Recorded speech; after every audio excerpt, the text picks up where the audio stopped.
Hello and welcome to the Everything F1 podcast. Thank you very much for joining us. We are still on hiatus at the moment over the holidays. We've got some classic episodes for you. Today's episode is a brilliant one from a couple of years ago with former Formula One world champion Mario Andretti. It was a big one for us. We absolutely loved chatting to him. He was a lovely, lovely man.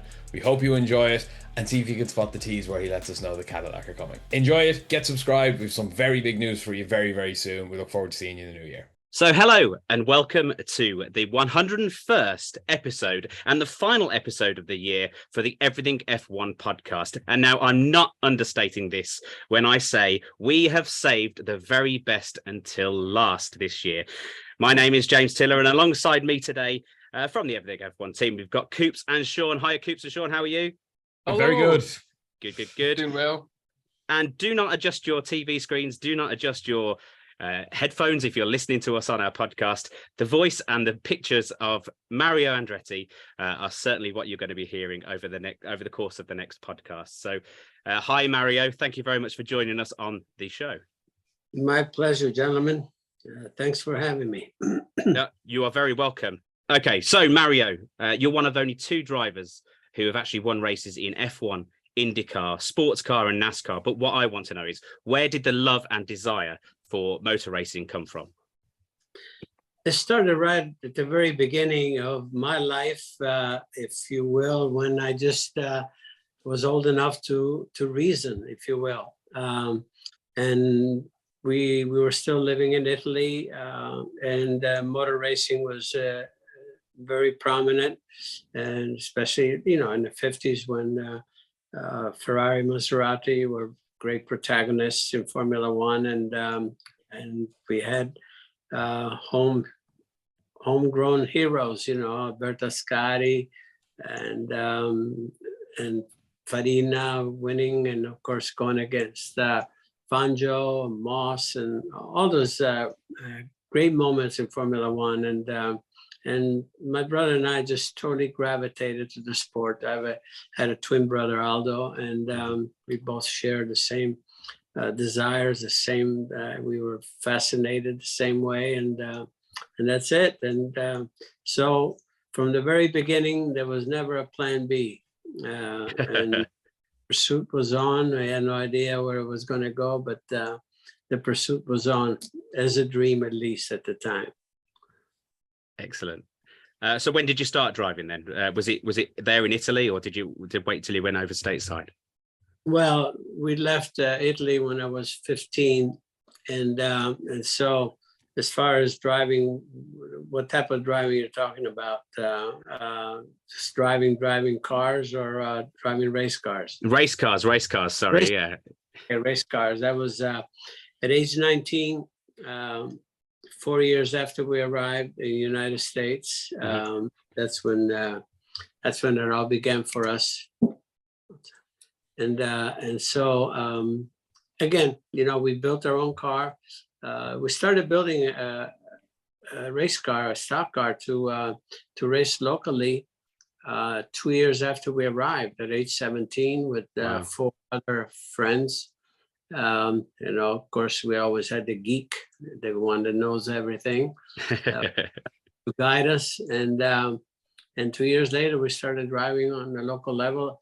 In fact, my career started at age 19, and officially, I came out of the cockpit in 1994, at age 54. Wow.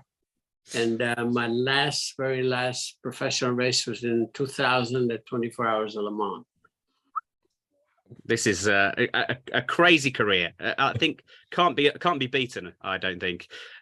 Coops, have you got the next question for Mario? Yes, hold on a second. It's about going through stock car racing. So, what drew you to doing the stock cars first? What was it about the stock cars that enticed you on? Was it just the simplicity of it, or was it the racing itself?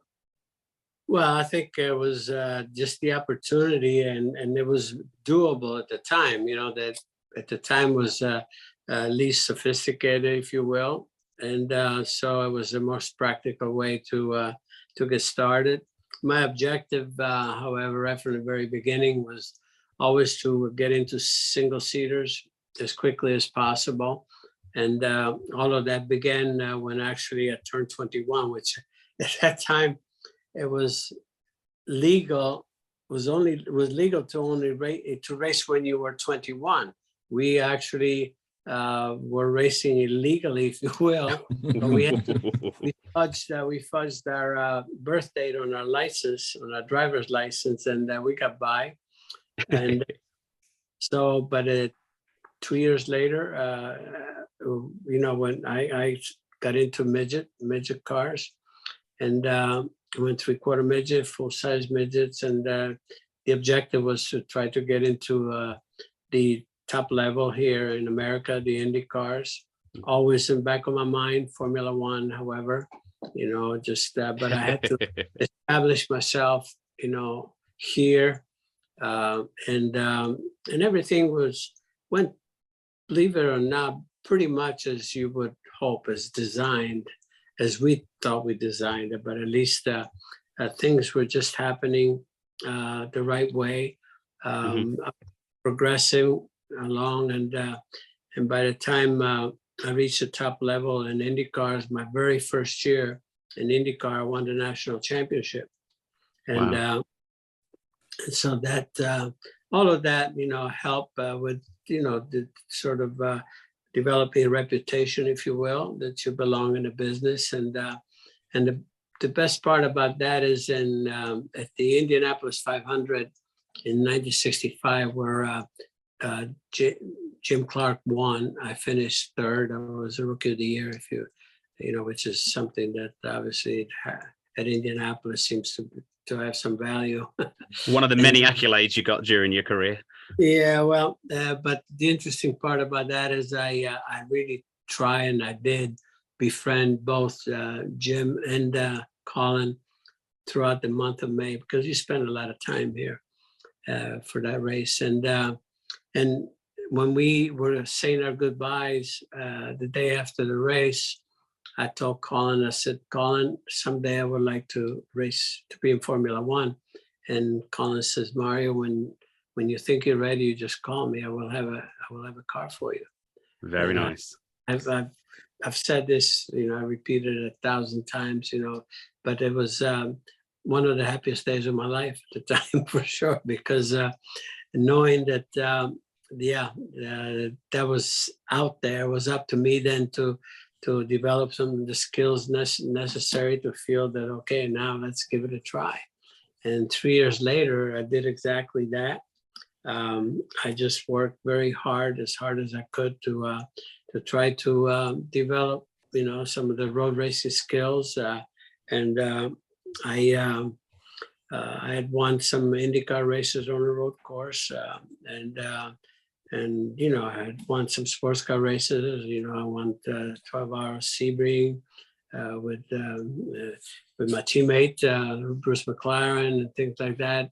Did miles and miles of testing for the Ford Le Mans program, and which I offered my services. So whenever you're testing, you can always count on me and all that. And all of that really helped me a great deal, as you can imagine. And, so the first race was the USGP at the end of the year. And I had tested 2 weeks earlier in Monza.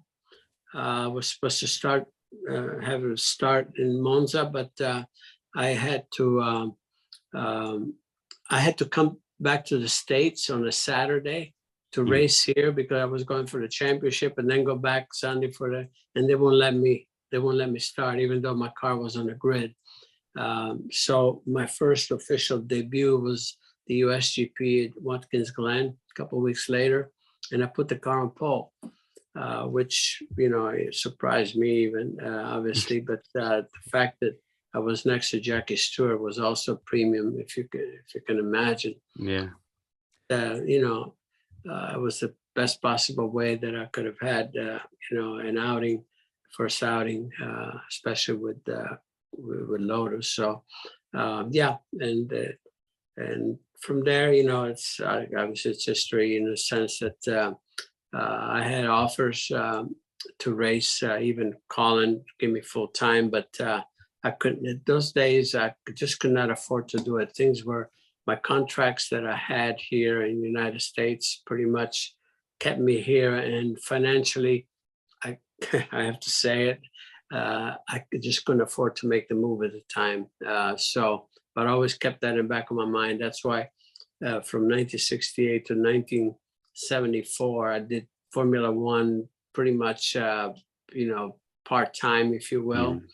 That's when I drove for Ferrari, March and all that. But at least I already had a win under my belt, because in 71, I won the South African Grand Prix, for Ferrari. And at Kiel Army, wasn't it? Yeah, so that must have been amazing. Well, it was indeed. Here again, where Jackie Stewart finished second, and then a few weeks later was a non-championship race in California at Ontario. There were two 100-mile races, two heat races, and the full Formula One contingent there, plus some American drivers at the time were what they call the Formula 5000. So they had to split the event in two 100-mile events, because the Formula 5000 cars didn't have enough fuel to go full distance Grand Prix. But I won both of those events, and that's when Ferrari offered me full time, but I couldn't take it again. So that must have been devastating as an Italian, being offered a Ferrari seat. Truthfully, yes, but the factors were such that I figure, maybe the right time will come, that I'll be able to do that. And the unfortunate part in that respect is that whenever I was free to go, then the seat was occupied, and vice versa, So, but it was still actually, even when I finally wound up with Colin Chapman in 1976, it was actually almost by accident. It was not designed, because in 1975, I was pretty much the lead force to develop a U.S. team with the Parnelli Jones team, to come to Formula One, and I know we hired the services of Maurice Philippe, obviously of Lotus fame, to do the design and so forth, and it was not a very successful effort, but anyway, at that point is when I decided to devote my time to Formula One primarily. And I was already, 35 years old, but nevertheless, I think felt I was ready.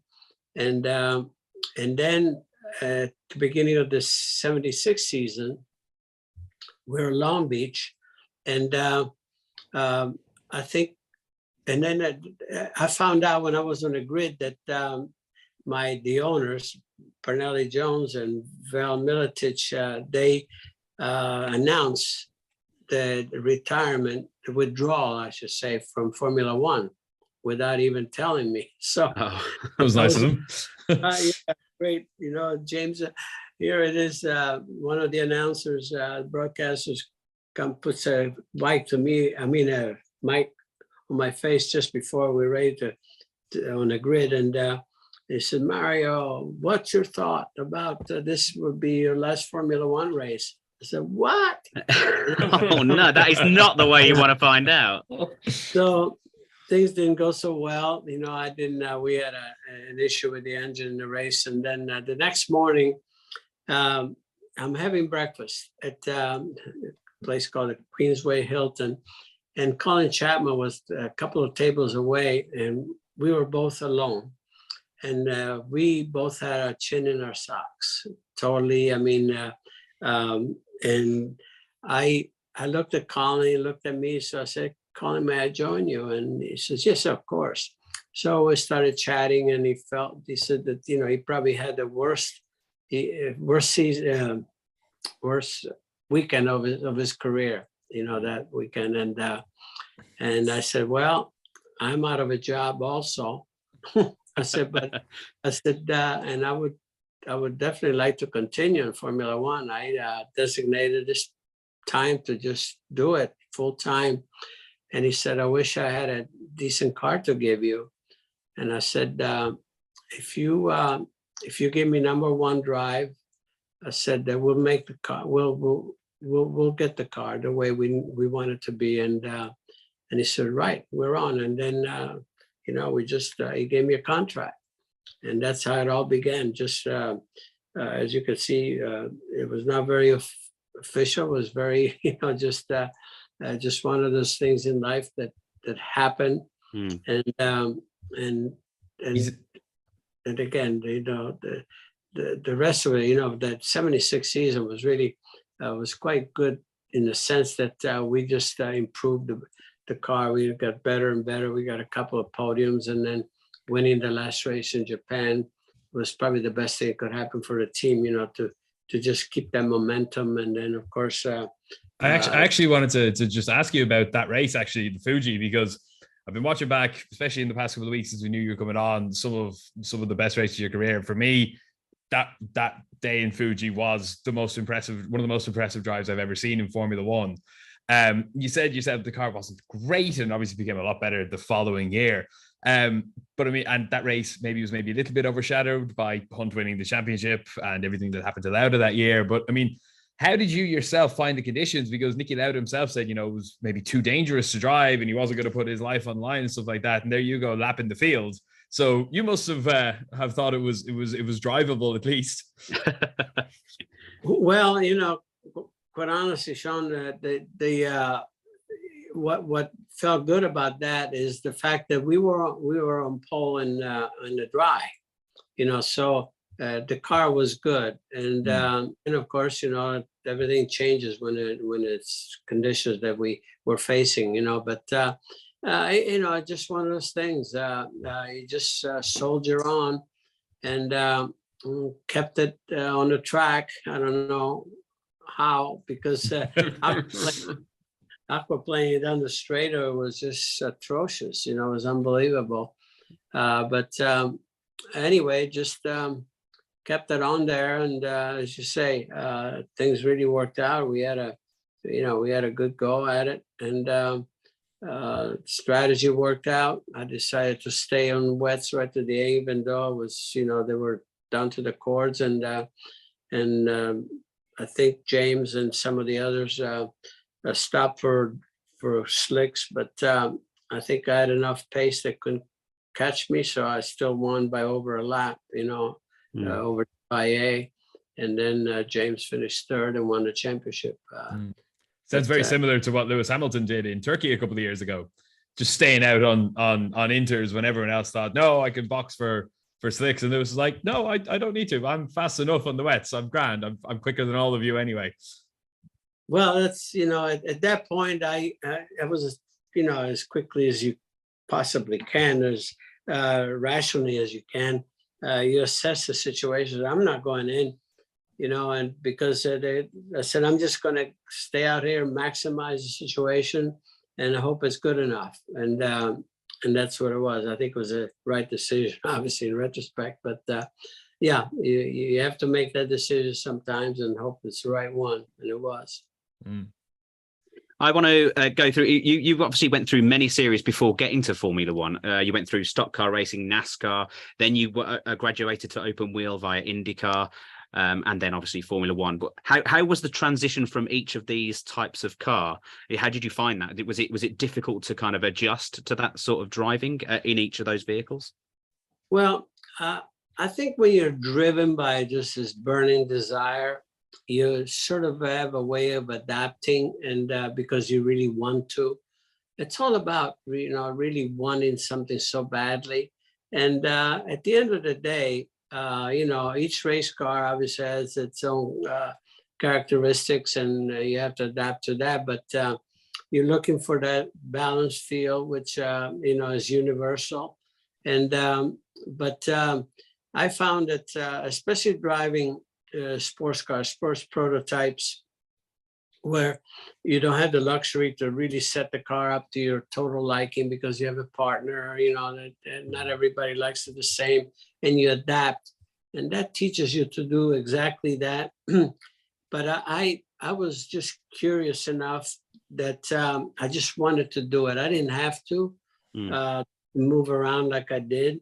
And I mean, sometimes, even my wife said, "Do you really have to do that? I mean, it seemed like you would have a weekend off this weekend in your main effort." I said, "Well, I got to do it, And so I just wanted to drive, mainly because I was also curious as to what's going on in some of the other major disciplines. And I think, quite honestly, I benefited from that on a total, on as far as a dimension of having just maybe a little more knowledge about the quirks and how to to deal with different situations and grip levels and all that sort of thing. So I, on top of the fact that I just totally enjoy doing that, I felt that I was gaining something of my own that I didn't even realize at the beginning that benefited me in so many situations. I'll give you a quick example. Okay. What is the biggest difference between, say, dirt track racing and, say, Formula One? Dirt track racing, on a single seater is as basic as it could be, and so on and so forth. And you know something? I think there's the similarity is there when it comes to wet races on the road course. Right. Why? Because on the dirt track, almost every lap, conditions change. The grip level, you keep searching for a grip level, and also car control. And that's what the situation is the same in a wet situation, on a road course, where sometimes you just take the opposite line through the corners. You're looking for the dirty part of the circuit for grip, and all those things were exactly so. Like I said, believe it or not, what discipline that seemed like the biggest difference, it marries somewhere in the middle. And so these are some of the things that I think I benefited from by moving around. Very good. In terms of, like, you've done so many different disciplines, is there a type of track that you preferred? Is it oval to street, or did it not make any difference to you? Quite honestly, it didn't make it. I didn't want to say, even express openly, "Oh, I really I love a road course," or "I love an oval."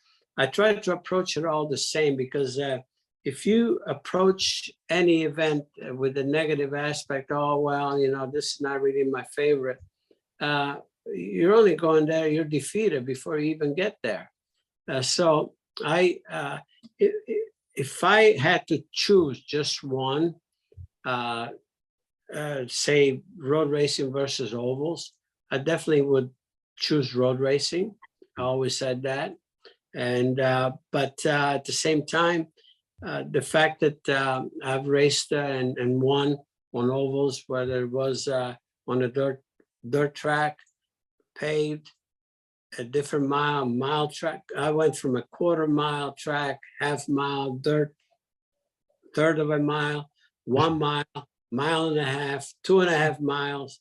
So and I won at least one race in all of it, and won, even indoors. When I was running 3/4 midgets indoors, I won the biggest race of the year. In Teaneck, New Jersey. It was basically indoor, and it was a hockey rink. Obviously not on ice, but concrete. But and those races were very popular during the winter. Indoor racing. And so again, to be able to have a taste of all of it, to me, was just, obviously, how fortunate am I to have this opportunity. Speaking of all the many cars that you've driven, the Lotus the Lotus 78 is the car you won your championship in, was the first ground effect car in Formula One. And obviously now it's back in Formula One with the regulations this year for the first time in decades. What is different about a ground effect car from your point of view compared to like other cars with aerodynamics or without it at all? Did it even back then make that much of a difference? Could you feel it? Was that car really as good as everyone said it was?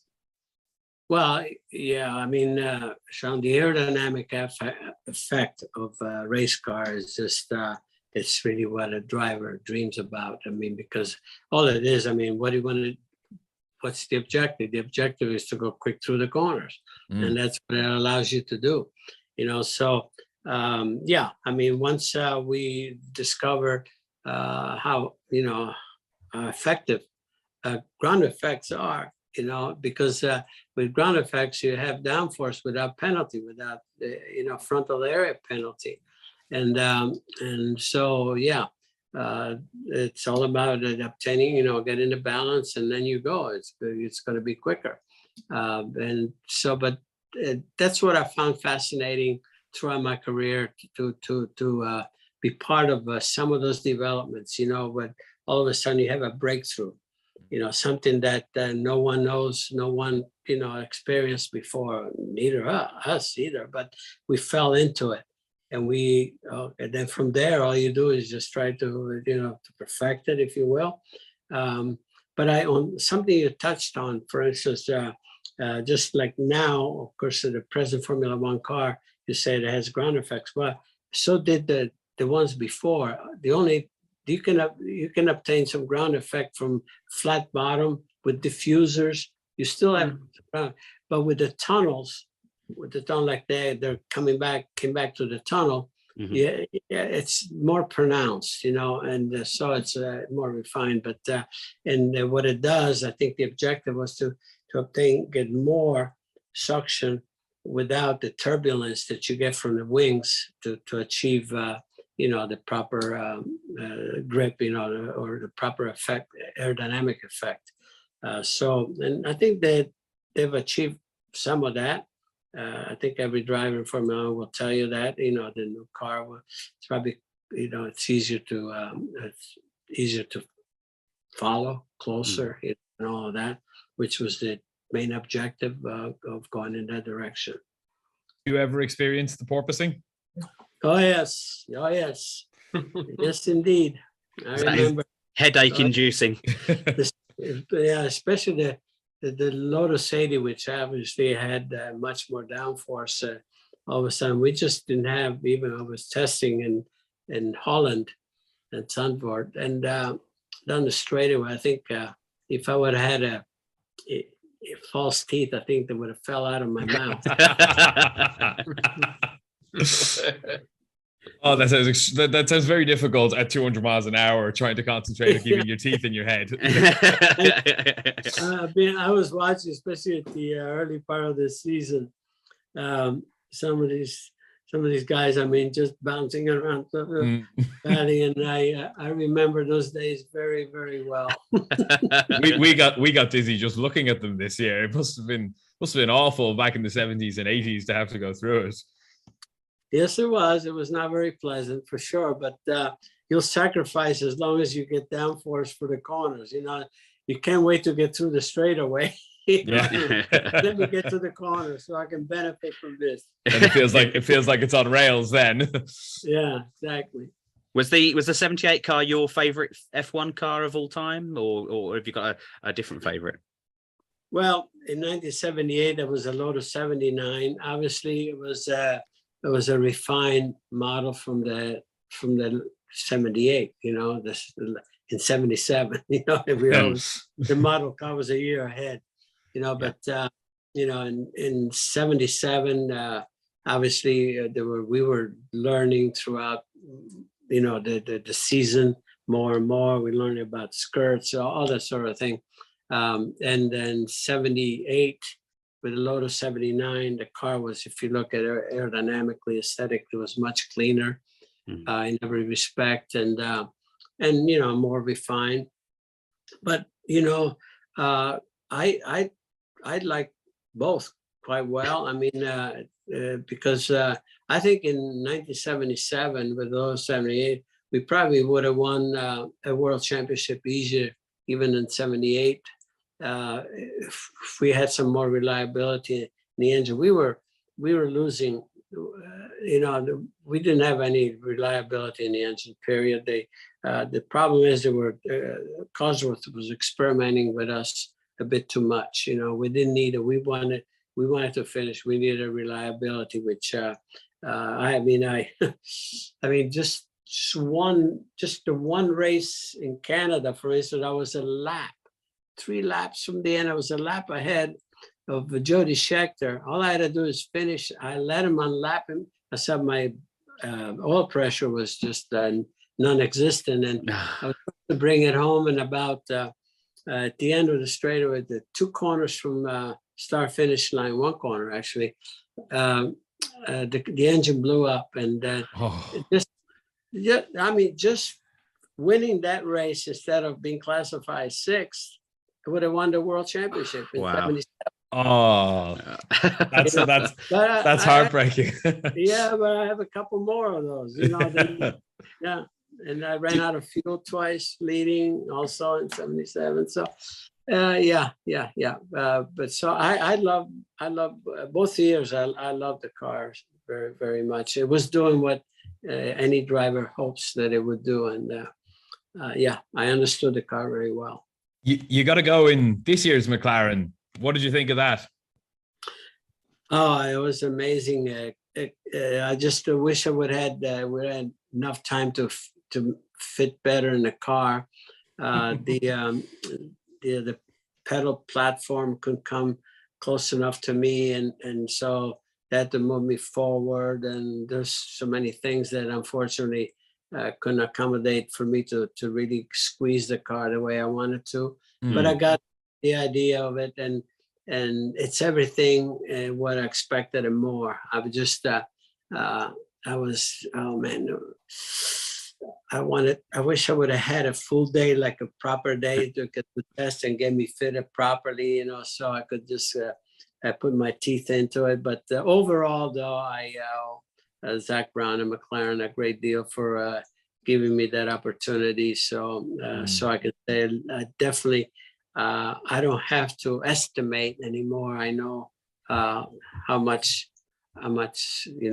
the drivers would, how much I would enjoy driving something like that nowadays. Yeah, for sure. And they're totally different from what you were driving, I guess, back in the day.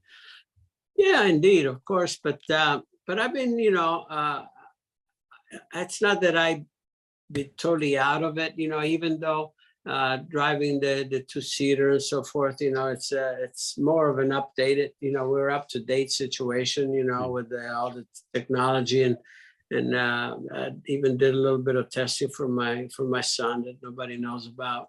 And yeah, we do now. That's an exclusive. Thanks very much.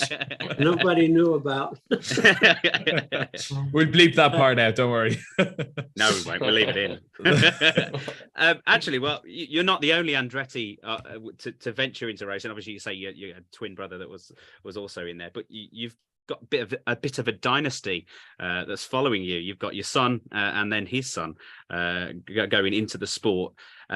Obviously, Michael Andretti in itself is a very, very successful driver over in the States and stateside, and obviously did venture into Formula One as well. What was it like when you kind of, he said to you, Dad, I want to follow you in your footsteps and be a racing driver like you? Well, yeah, it wasn't anything like that, obviously, because I think, when you have a young family like I did, obviously they were getting used to that environment, going to a lot of races and so forth. And I have 3 children, but the first 2 were boys, and Michael was the oldest. And at 9 years of age, I put him in a go-kart, just to see. And in fact, I set up a course at back of a school. There was a huge parking lot and so forth. And immediately, for somehow, it looked like he took duck to water. He had, he looked good right away. So I said, "Are you enjoying it?" Yes. You know, so so I started racing in a junior category, and he started doing really well. You know, I was winning and progressed him, and then you know we get to the point where things start getting more serious. You know, and then I think somewhere along the line I did, you know, I would say, you know, I hope you're enjoying this, you know, but I don't think there was ever a question whether Michael was going to continue it, quite honestly. And then his younger brother Jeff came along, and the same thing. You know, he just was almost a natural thing for them to do. I think then it comes third generation with Marco, and I hope that his dad told him, "Well, you don't have to do it unless you enjoy it." But you know, it's amazing, both on my side of the family and my brother Aldo's side of the family, including ourselves, that there are 4 race drivers. You know, so with both sides we have a third generation, and again, it's been our life. It's something that you know, as you could see, as a family, we have enjoyed tremendously. It's you know, we've seen all sides of it. You know, and my brother was not as fortunate. In fact, I think his career was determined at the very last race of the first season, when he had a really very serious accident in a qualifying heat, and in fact he was in a coma a long time, and then he raced for 10 more years, and he had another terrible accident in 1969, which actually determined he had to retire. And then my younger son Jeff, he had an accident in Indianapolis in 1992 during the race, where a left rear wheel just snapped, and he just went almost head on into turn 2, 84.7 Gs. You know, they sustained it. Had tremendous injuries in his legs and so forth. So again, what I'm saying is, we know how fortunate, like Michael and I have been.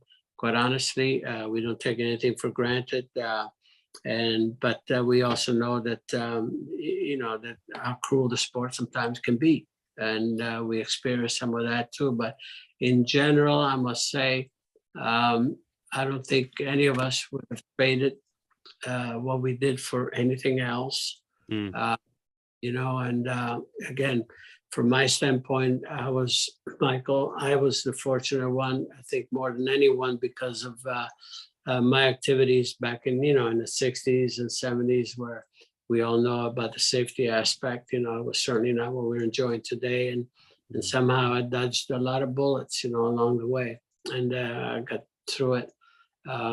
So we know all that, but the satisfaction and all the positives that as a family, we received from the sport, I don't think I could not have achieved doing anything else, period.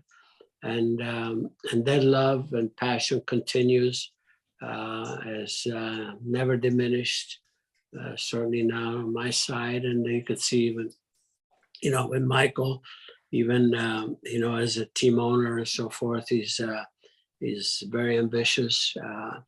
He wants to just have a taste of all of it.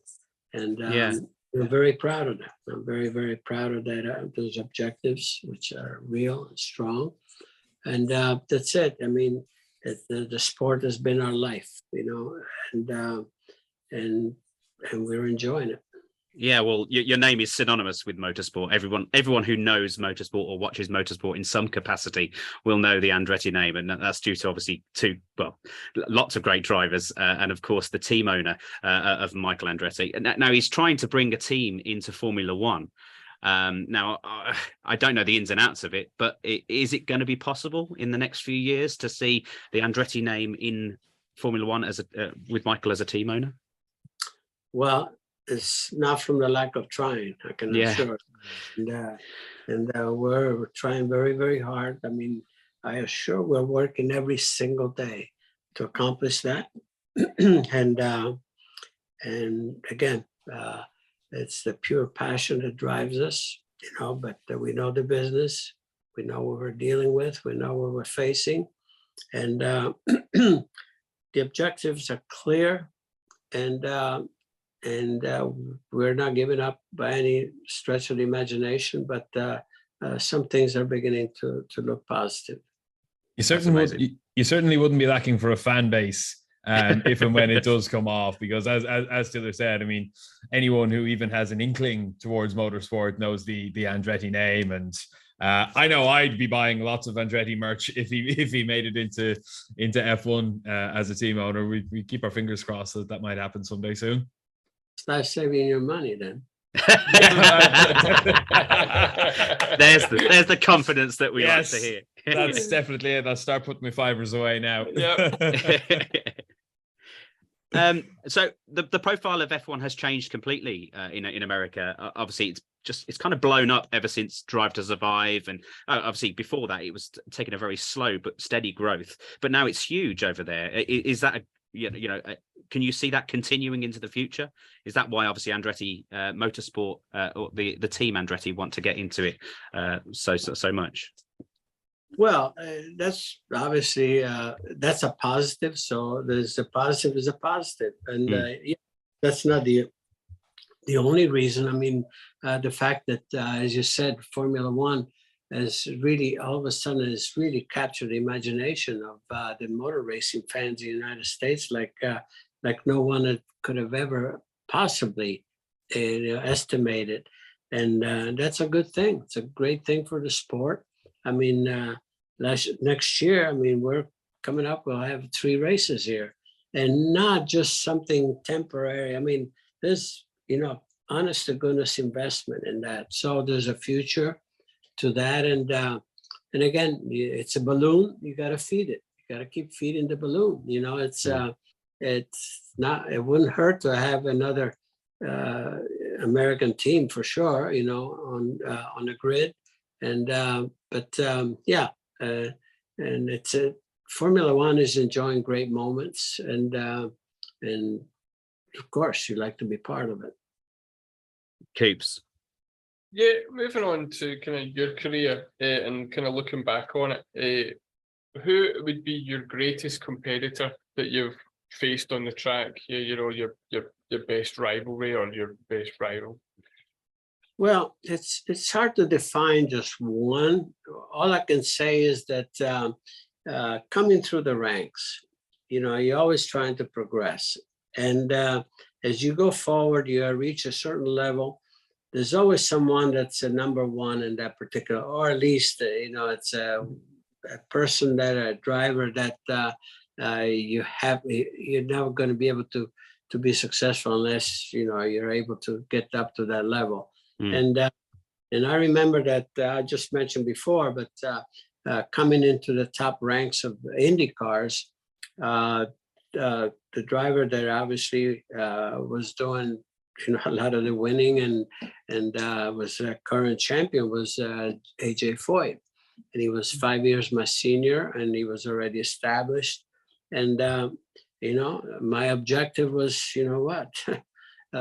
I got to work hard enough, and those are the ones that make you work harder because you have the clear objective. I mean, I have a steep learning curve here, but you know what? It's up to me to either get it done or forget about it, and it keeps you motivated.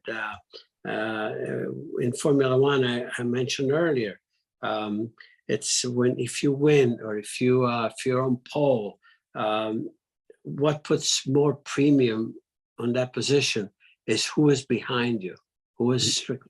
And my debut in Formula One, who was the man at that time, current world champion, was Jackie Stewart.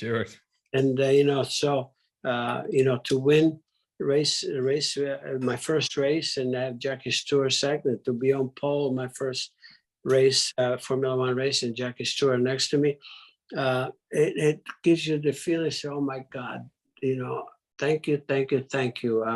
you feel that, maybe I do belong. You always not, you doubt yourself to some degree, but you need these moments of encouragement to feel, you know what, I think I belong here. I'm okay, and you got to keep telling that to yourself.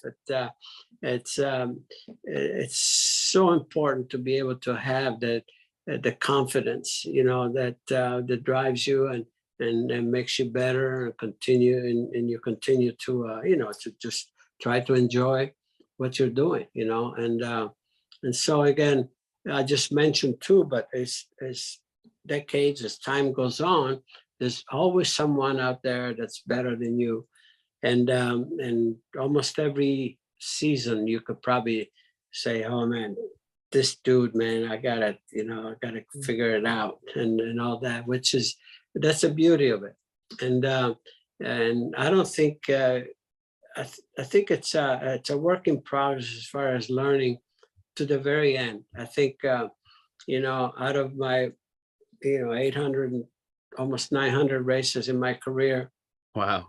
I think that I learned something right to the very end, and that's the honest truth. I mean, there's always something that if you keep reflecting and all that, and put clarity on something, but it's such a complex situation that you never want to feel, oh yeah, now I know everything. Oh yeah, I got it. No, you don't. You just keep searching. A follow-up to that then is, if you're looking at the Formula One grid just now, who impresses you? Which driver in the current crop do you like the look of? Well, you have to right now to look at Max Verstappen, of course, which I think by winning consecutive world championship, I think it sort of confirms very well that he certainly deserves what he's done, and then the other part, you look at the revelation to me of 2022 in Formula One was George Russell. Look at what he has done, in Mercedes, and being alongside a world champ, multi world champions, we all know, in Lewis, how he performed, not just qualifying, but also racecraft, and that's a beautiful thing to see. That here was a talent that needed the equipment, and that sort of brings to to light how important it is, to be able to match that up. But the nature of Formula One, is that not all cars are the same. It's not a spec series, and but it's always been like that. You have the haves and have-nots, and the objective was always, to be at. I'm talking as a driver, like how fortunate was I to have my first experience in Formula One with a top team like Lotus, and then win with Ferrari at the when I was at the very early stages of my career in Formula One. So it's important to be to be up there, and otherwise it's really almost impossible to evaluate the real talents, but nothing new. It was always like that in Formula One. But you look at drivers that are capable because they've proven it. Both the Ferrari drivers. Let's face it.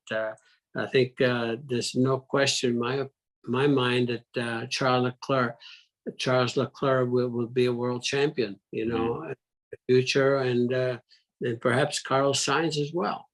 I think again, I you could probably go on and on. There's several on there that and some that as they move up the scale. I mean, Lando Norris is showing the qualities again of a potential winner.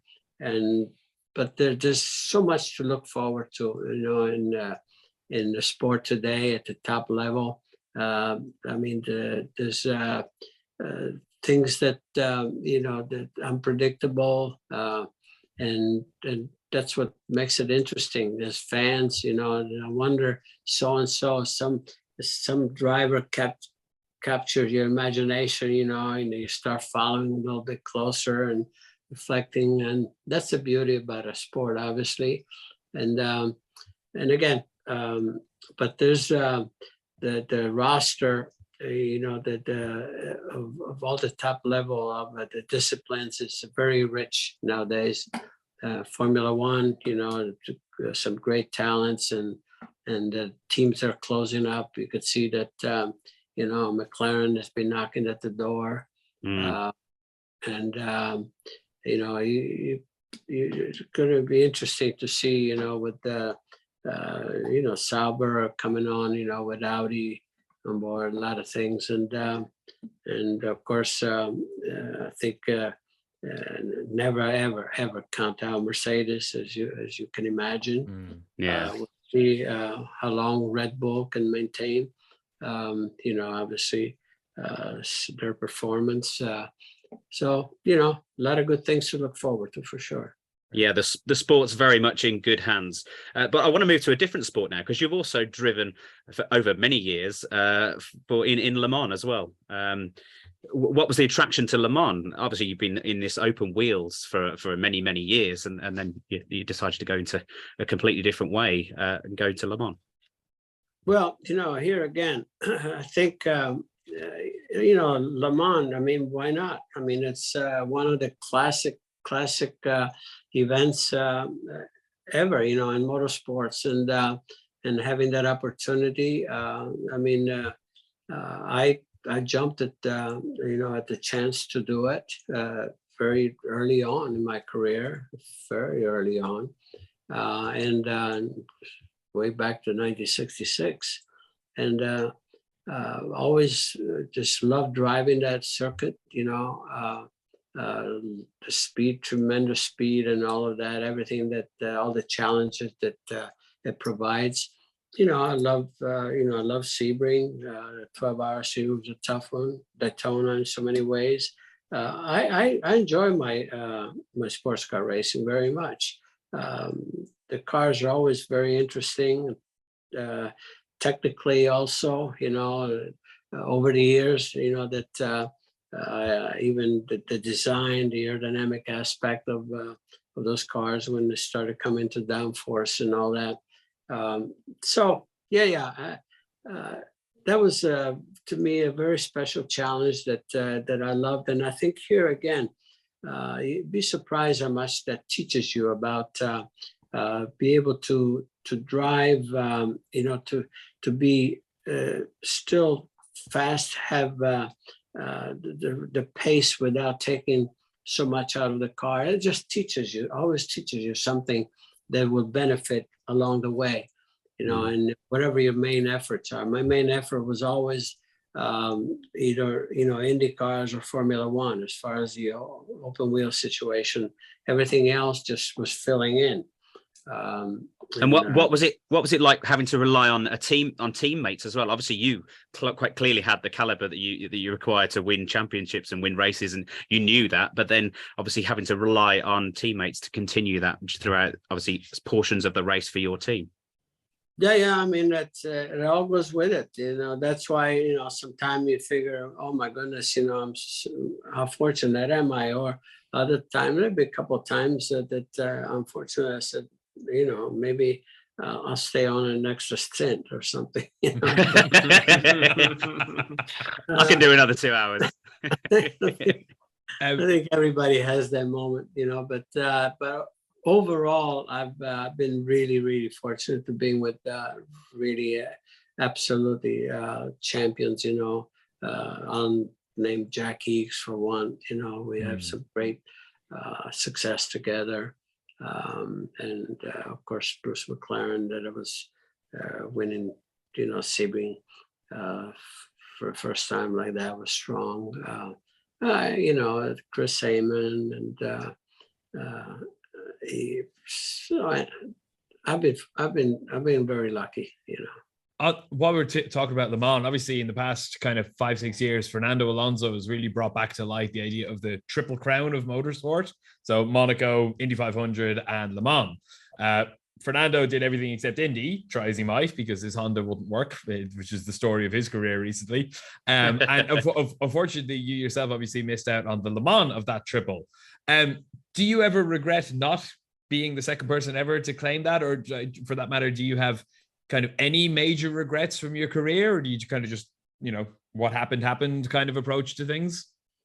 Well, yeah, you regret to some degree, but Le Mans, at least I have a class win. In 1995, we were second overall, but first in class. So I still have a first trophy. I don't know if that counts. I guess it doesn't count. Nobody unless it counts more than Fernando's version of it, for sure.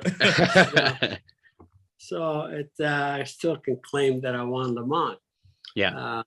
But overall, obviously, is what you want.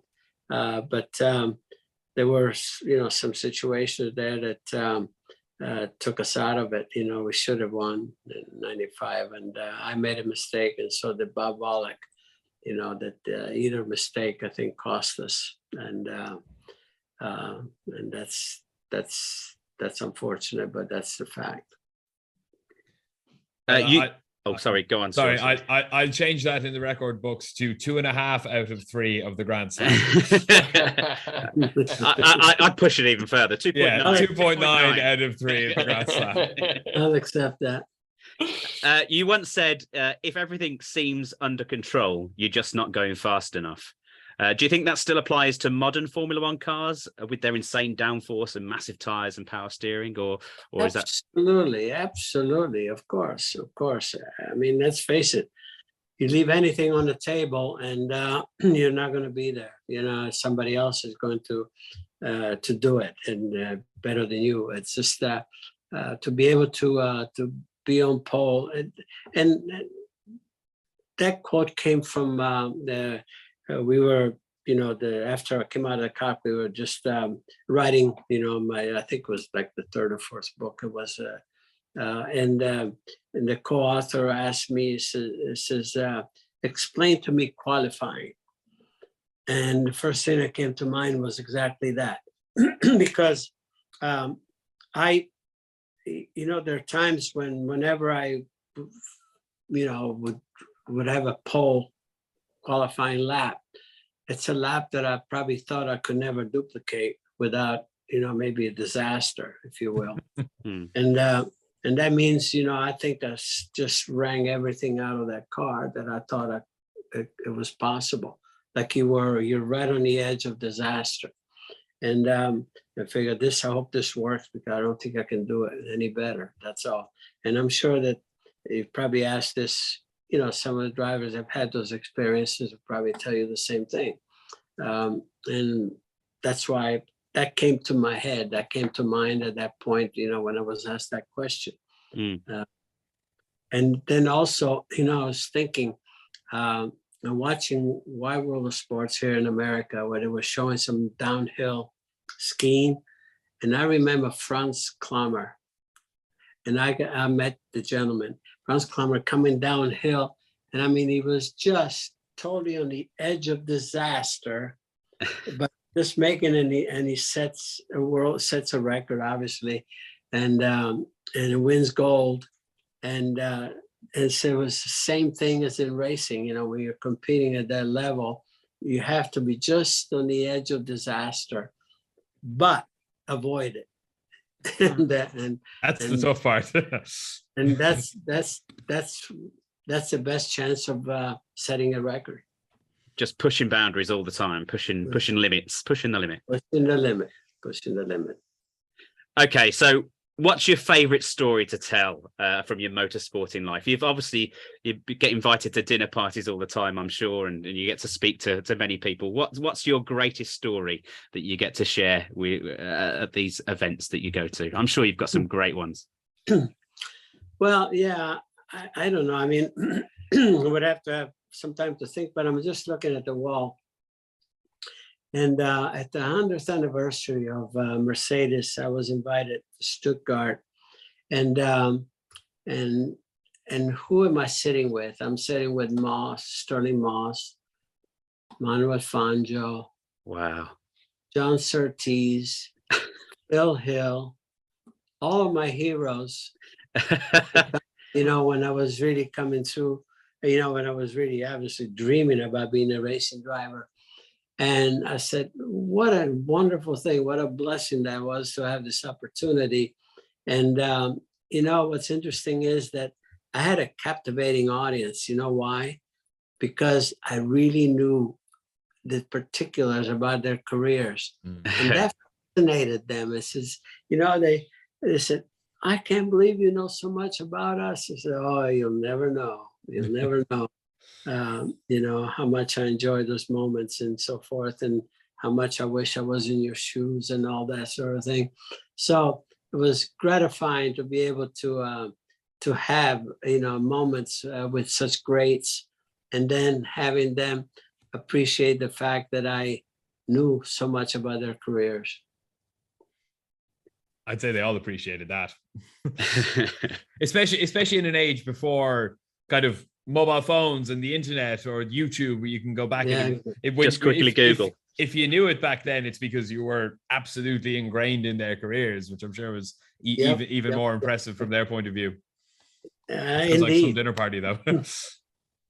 Indeed. When I was just a young lad, as you say, there was no television so far, in the early 50s. And we were in Lucca, in Tuscany there. And my brother and I used to go to the movies because there would be an intermission halfway through, just to let the smoke out of the theater. Wow. and then when they would resume, there was always some reels of whether it was sports, basically, motor racing was very prominent, as you can imagine, with all the brands, Maserati, Ferrari, and that's the only time you could see some live, video. And we used to go to the movie just for that. We didn't give a damn about the movie, what it was. Just wait for the information, but you tried to grab as much as you could as far as seeing the real thing, because the rest was basically just, you could buy, you see a newspaper or magazines. That is true passion for your sport, all right. Yeah. So going back, sorry, go on, Sean. Carry on. Sorry, no. I was going to say, we've talked about, some of the great people you've raced against, and Formula One has enjoyed some world-class rivalries over the past 50, 75, 76 years. And I just bring this up because today, as we're recording, is the 13th of December, which is the 1-year anniversary of Max Verstappen beating Lewis in Abu Dhabi to claim his first championship, and they've come to blows repeatedly over the past several years. So even this year, when Hamilton wasn't quite on par with Verstappen, when they were anywhere near each other, they kept crashing in true F1 rivalry fashion. Where would you rate kind of their rivalry in terms of like historical battles? Senna, Prost, Schumacher and Hakkinen, Hunt and Lauda. What for you was maybe the best rivalry in F1 or just motorsport history that you've witnessed? Well, I think you mentioned some great rivalries, and they all have their great moments. And let's face it, I mean, you look at what happened between Prost and Senna and so forth. I think it was in Spa and all that. But that's motorsport. Those are the greatest moments of motorsport because they will always be remembered. And whoever witnessed any of that is said it will have the moment of their life. And and let's face it, with Lewis and Max here again, there's nothing healthier than that, in my opinion. And even from a driver's standpoint, that's what you cherish. Those rivalries, like when I look back, some of my rivalry, like, with AJ Foot, for instance, which was not the kindest man, I was always ready to run away from him, after some, just dicing moments, but and sometimes things are correct, sometimes not so correct, but, you get over it. At the end of the day, everybody's fighting for the same turf, really hard. I assure you that these are highlight moments in their lives. Mm-hmm. It always will be. When they reach my age, they'll say, "Oh, I'm so happy I had those moments." And the fact that you have a rivalry means also that you're competitive. You're up there, mm-hmm. and that's the reward ultimately that you feel you derive from this. And so, yeah, I mean, the sport has been rich of that, and that's the beauty of it. That's what makes the sport what it is. Just the best sport on the planet. Completely agreed. Okay, I realize we're keeping you for a while now, so I've got one question to kind of end our interview with you. I mean, I could sit and chat to you all night, but I'm sure you've got somewhere else to be after this. But prime Mario Andretti versus prime Michael Andretti, who wins the race? That's a great question. Are you kidding?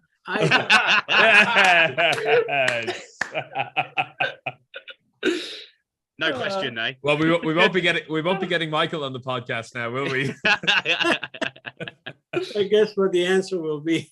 Yeah, he'll say you as well, of course. Did you ever have that kind of a little battle when he was learning to kind of race? Did you have those sorts of fights in cars? Yeah, we had.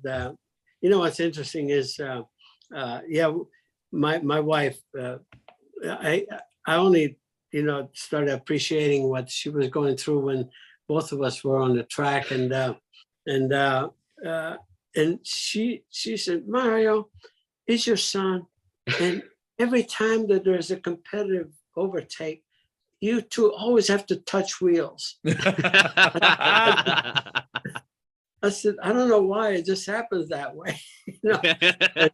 Michael was always tough. I mean, he was as good as anyone I've ever raced against, and not just because he's my son, but you look at his record, and he came out of the cockpit when he was at the top of his game still, and I just wish that he could have kept and he would have been patient enough to stay in Formula One, to just wait for the Senna situation to sort of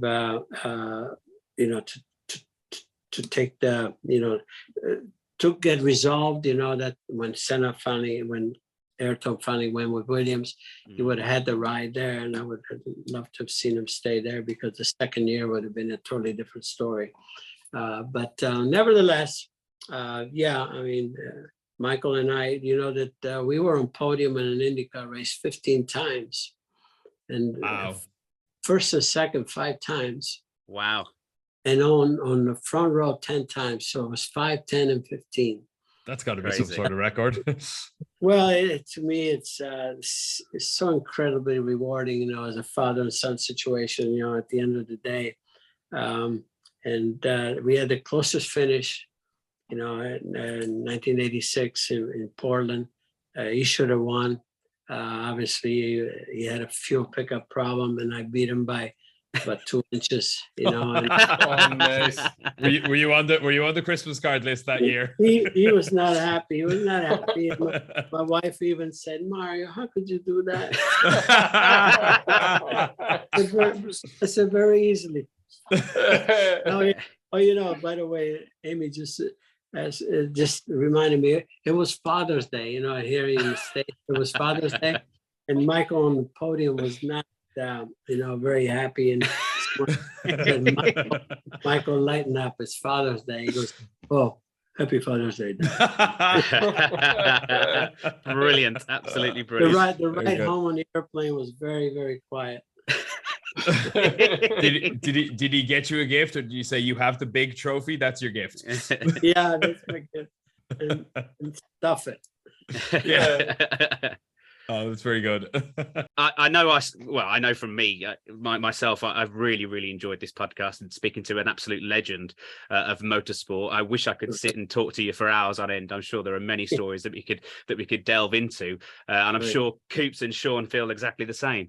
Absolute honor. Thank you so very much. Thank you very much for your Thank you, time. guys. Thank you so much. Yeah, thanks for having me. I enjoyed the conversation myself, for sure.